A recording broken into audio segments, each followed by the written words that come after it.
All right, so here's a little update on some of the coilover conversion parts I made. So it needed a limit strap mount, so I made this piece, and I'll show you where it goes in a second, that mounts on the frame for a limit strap to mount to, and it ties in the lower A-arm.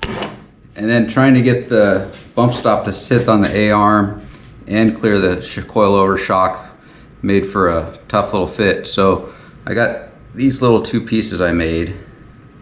This is the first one, and this little second one, half moon, that basically fit together like that.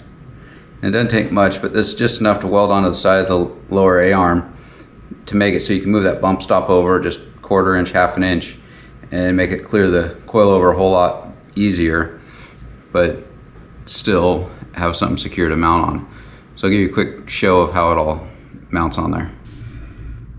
All right, so you can see the limit strap piece. I mount it so it's basically the same angle as the lower A-arm so that it pulls in that direction when it bottoms out to keep your CV joint from binding, because if you don't have that and it drops too much, your CV will bind, your bump stop's going to limit, or your coilover will max out. So you need to have this on there to keep it from all that happening. So all I did was on the bottom one is there's just a couple washers behind it, and the mount that mounts to the lower coilover mount, just a little slightly longer bolt, and that goes through there. So then the second piece is, I don't have them on my car since I'd already welded it, but the two little pieces for the bump stop, the little half circle piece and the little other piece.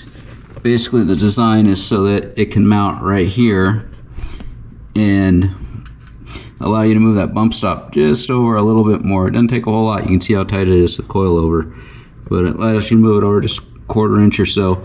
Gives you something secure for that bump stop to mount to and hit, but not be so tight like I had to try to squeeze it without them. So anyway, that's what it is on that stuff. Any questions, let me know.